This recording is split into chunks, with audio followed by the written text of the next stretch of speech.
नमस्कार. आजच्या या विशेष सत्रात सर्वांचं खूप खूप स्वागत आहे.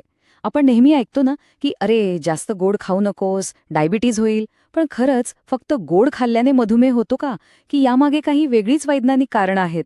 आज आपण याच विषयावर एक अत्यंत महत्त्वाचं विश्लेषण करणार आहोत. आपला आजचा विषय आहे डायबिटीज सोयीप्रमाणे कारणं नव्हे, खरी कारणं समजून घ्या. चला तर मग लगेचच सुरुवात करूया आणि खऱ्या अर्थाने आरोग्य म्हणजे काय हे समजून घेऊया. आता एक अगदी कॉमन प्रश्न. आपल्याकडे अनेकदा म्हटलं जातं, अरे गूळ आहे ना, गूळ खाल्ल्याने कुठे शुगर होते, ते तर पूर्णपणे नैसर्गिक आहे. पण तुम्हाला काय वाटतं, हे खरंच सुरक्षित आहे का? हा एक असा प्रश्न आहे जो आपल्या वर्षानुवर्षांच्या समजुतीला थेट धक्का देतो. गूळ नैसर्गिक असला तरी तो खरंच सेफ आहे का, की हा आपला फक्त एक गोड गैरसमज आहे? यावर आपण आज विज्ञानाच्या आधारे प्रकाश टाकणार आहोत. तर सर्वात आधी आपण पाहूया भाग 1, गोडाचे गैरसमज. नैसर्गिक साखरेबद्दल आपल्या मनात नक्की कोणते भ्रम आहेत ते एकदा क्लिअर करूया. माणसाचा स्वभाव कसा असतो माहितीये? आपण अनेकदा आपल्या सोयीप्रमाणे कारणं शोधतो. कारण खरं कटू सत्य स्वीकारायला थोडं जड जातं. आपल्याला वाटतं की पांढरी साखर वाईट, म्हणजे तिला पूर्णपणे विलन ठरून टाकायचं आणि मग गूळ किंवा मध चालेल अशी स्वतःचीच समजूत घालायची. कारण त्यामुळे आपल्याला गोड खाण्याची मुभा मिळते ना. आपण खात असलेलं नैसर्गिक गोडवा सुरक्षित आहे ही समजूत मनाला खूप दिलासा देते. पण आरोग्याच्या दृष्टिकोनातून हे असं अर्धसत्य मानणं खूप महागात पडू शकतं.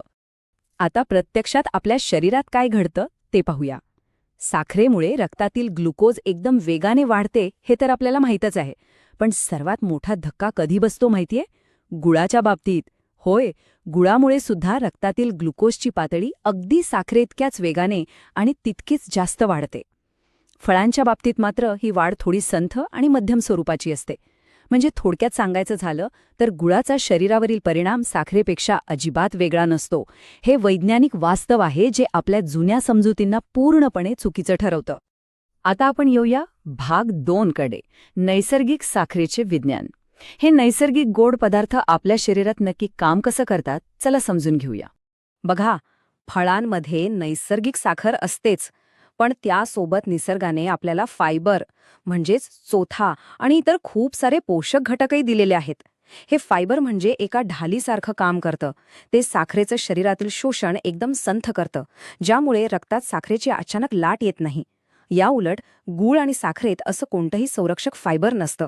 त्यामुळे त्यांचं पचन अतिशय वेगाने होतं आणि ग्लुकोज झपाट्याने वाढतं.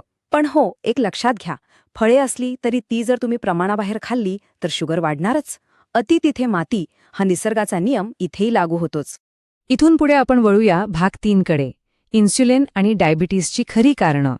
डायबिटीसच्या मूळ जैविक यंत्रणेत नक्की काय गडबड होते ते पाहूया. यातला सगळ्यात महत्त्वाचा शब्द आहे इन्स्युलिन रेझिस्टन्स. हे नक्की काय असतं?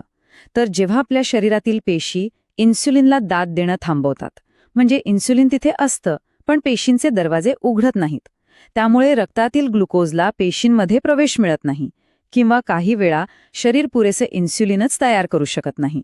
आणि इथूनच खऱ्या अर्थाने डायबिटीसची सुरुवात होते.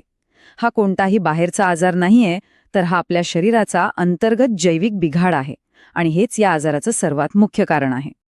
आपण फक्त गोडाला दोष देऊन मोकळे होतो, पण खरी कारणं आपल्या रोजच्या जीवनशैलीत दडलेली आहेत. शरीराचं वाढलेलं अतिरिक्त वजन, व्यायामाचा पूर्ण अभाव, रोजच्या जगण्यातील प्रचंड ताणतणाव, आहाराच्या चुकीच्या सवयी आणि हो, कुटुंबातील अनुवंशिकता. हे सगळे घटक एकत्र येतात आणि डायबिटीसला आमंत्रण देतात.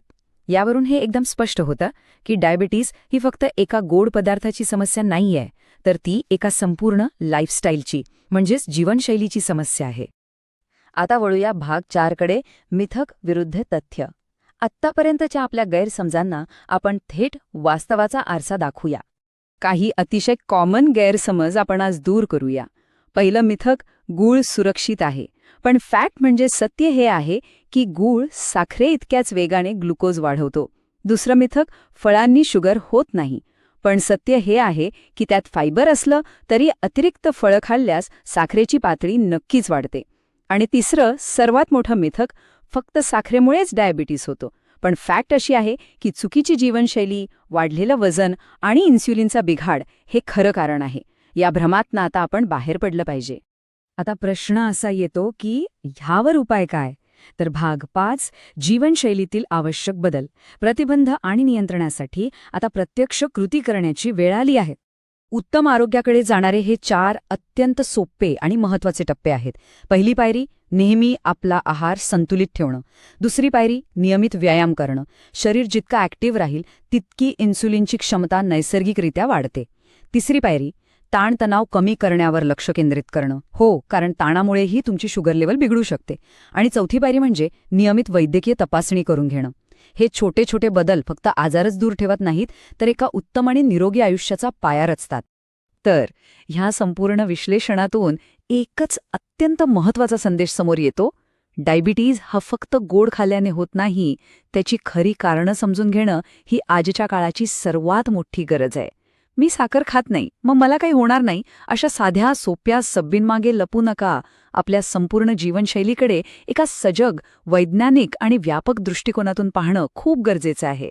उत्तम आरोग्याकडे जाणारा हा प्रवास फक्त साखरेचा एक घास टाळण्यापुरता मर्यादित नाही, तर तो संपूर्ण जीवनशैली सुधारण्याच्या एका सकारात्मक पावलापासून सुरू होतो. जाता जाता स्वतःला एक प्रश्न नक्की विचारा.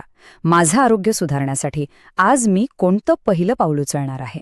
जर हे वैज्ञानिक विश्लेषण आणि माहिती तुम्हाला उपयुक्त वाटली असेल तर नक्की सबस्क्राईब करा, या सत्राला लाईक करा आणि हा अतिशय महत्त्वाचा विषय तुमच्या जवळच्या व्यक्तींसोबत शेअर करा. कारण योग्य माहितीच आरोग्याचा खरा पाया रचते. चला तर मग पुन्हा भेटूया अशाच एका माहितीपूर्ण सत्रामध्ये.